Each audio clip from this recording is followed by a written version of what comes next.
When I was 6 years old, I started playing piano, and my mom said that I was unable to sit still. So my mom saw an advertisement for this violin teacher, and she was from Finland. She immigrated to the United States. So in addition to learning classical music, I also learned Finnish folk music and got to hear the language from a very young age, as well as playing the folk tunes on violin.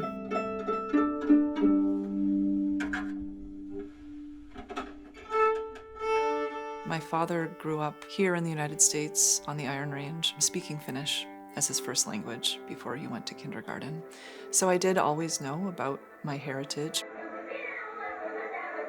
And when I would go to perform in Finland as a child, we would see relatives and connect with them, both from my mom's side of the family and my dad's side.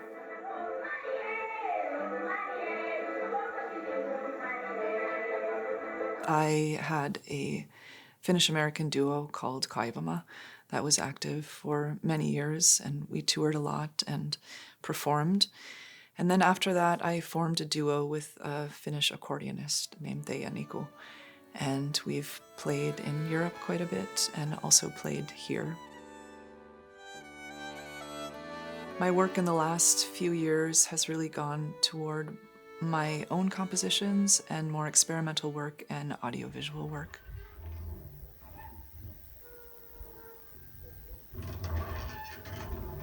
I have a project called Mind Songs that is an umbrella project for a lot of different media that's based on the Mesabi Iron Range, where I come from.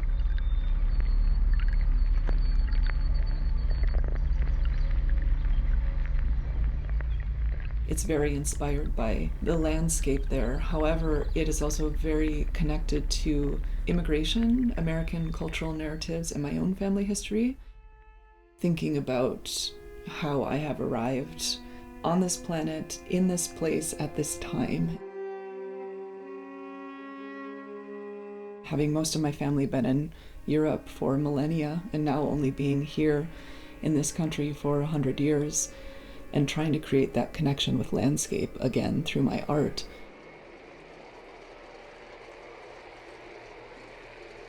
As a person with so much Finnish blood, it's really second nature to me to be very connected to the earth. And I think at the moment we're in, where we're living so outside of the earth, how do we create a sense of home in our landscapes, in our environments? I think it's a really pertinent question nowadays when we're dealing with a lot of environmental pollution and unsafe places to habitate on the earth.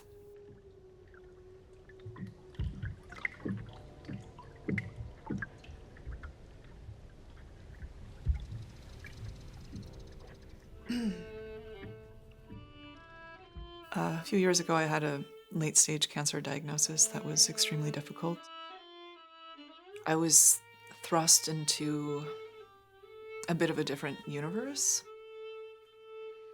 It was survival.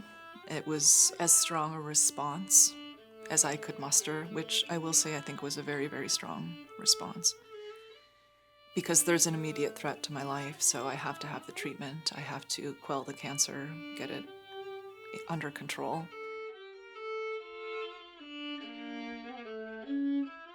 When life returns a bit back to normal, even though it's a new normal, it has been a bit challenging to continue living in the moment. And that, I think, is where the biggest work comes in. You learn to grapple with how your life has changed, and you use your brain as well as your instinct to guide your experience and what skills you need to strengthen in order to have the best possible quality of life on a daily basis.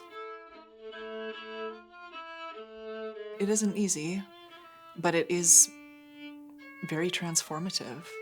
And I don't know that kind of transformation would have happened for me without that diagnosis. I can't say, but I would guess no.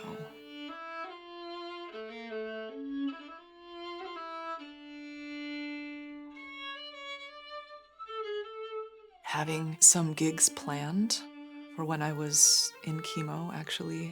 Being able to go through with that and play and share things in such a moment really helped me through that difficult, dark winter.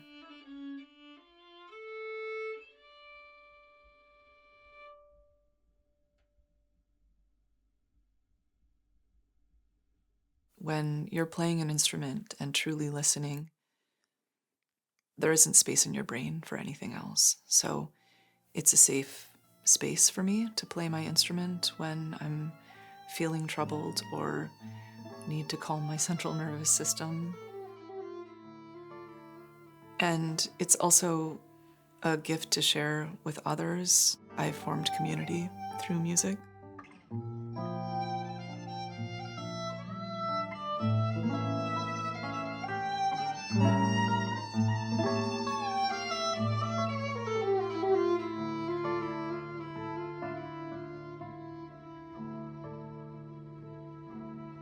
I've gathered a few artifacts from my life in music and the arts.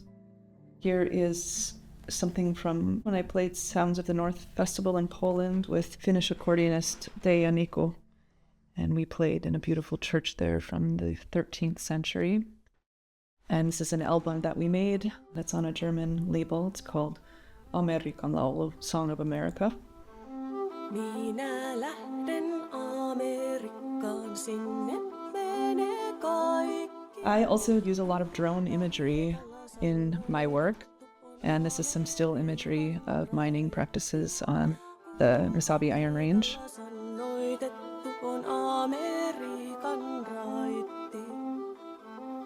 And I had my first solo exhibition of audiovisual work a few years ago at Joseph Nice Gallery. It was called Listening Through Context, and it was a part of FinFest 2023. Kallehet syntyset, katselkaa, että kaunis kantajainen saa kallihimmat. And that was special for me to exhibit a bunch of audiovisual work for the first time in a gallery space.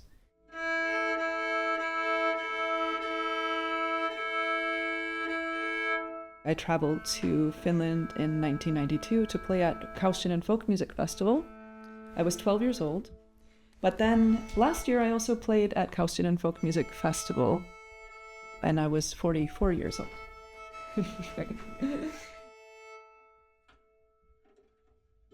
When I was in chemo, I was really thrilled that I could still go and present some work at the Boston Symphony Orchestra, which is right around the corner from where I went to grad school at New England Conservatory. And that was last year, and that was a full circle moment. It was a Nordic program. This instrument is called the Hardanger d'Amore. It's a combination of the hardingfele, the Norwegian national instrument, and the Baroque instrument, the viola d'amore. And both of those instruments have resonant strings that run underneath the fingerboard. So they're never touched by the fingers, they just sympathetically resonate with the played strings. And I'm going to play a piece of mine called A Mass.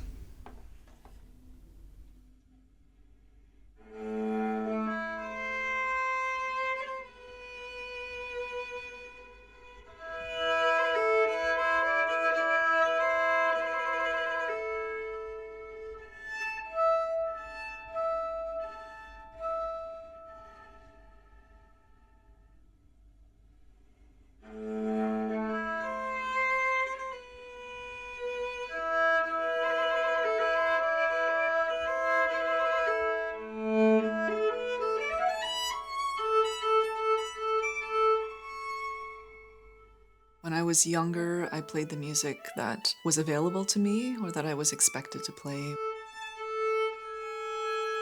When I went to college, I played classical music. And as time has gone on, I've learned to find my own leanings and artistic voice, borrowing from all of this. So it really has been a process of self-actualization. Becoming myself and stepping into my own power through grappling with artistic output. Tuo on mun kultani, My draw to Finnish folk music and to keeping it in my life, especially the singing tradition, is that it has been a part of my family through many generations. It's keeping these connections through time. I know that my great-grandmother who raised my father would sit in a rocking chair and sing these songs. So there's somehow like a matriarchal lineage that I draw a lot of power and strength and peace from. I am very into ancestor worship, for the lack of a better term, which just means honoring our ancestors and believing that they live within us and can be a place of solace and comfort. Linnut ne laulavat sorjalla sulla. That manifests through physical items I have from my grandparents and great-grandparents. I have my great-grandfather's clock. My great-grandfather who came from Slovenia, I have his vest. I have an old bottle from my other great-grandfather, and I have my great-grandmother from Slovenia, her rosary and prayer book. They're some of my most precious possessions.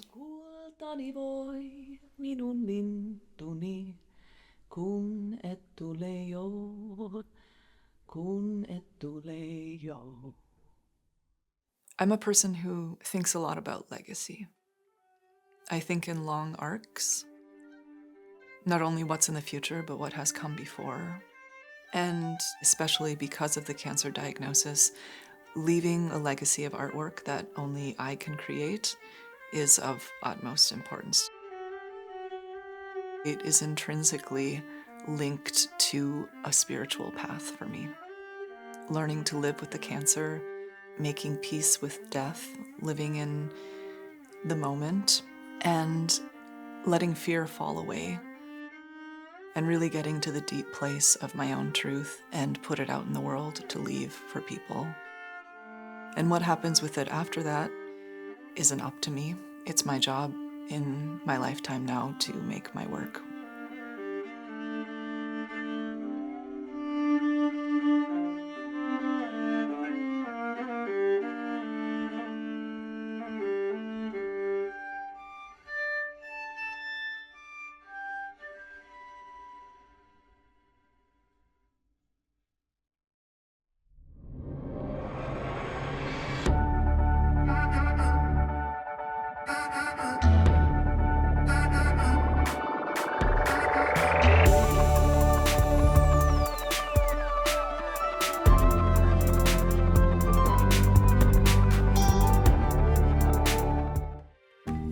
Postcards is made possible by the Minnesota Arts and Cultural Heritage Fund and the citizens of Minnesota.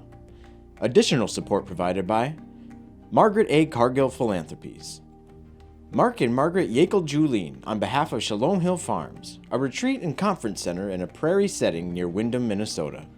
On the web at shalomhillfarm.org. A better future starts now. West Central Initiative empowers communities with resources, funding, and support for a thriving region. More at wcif.org.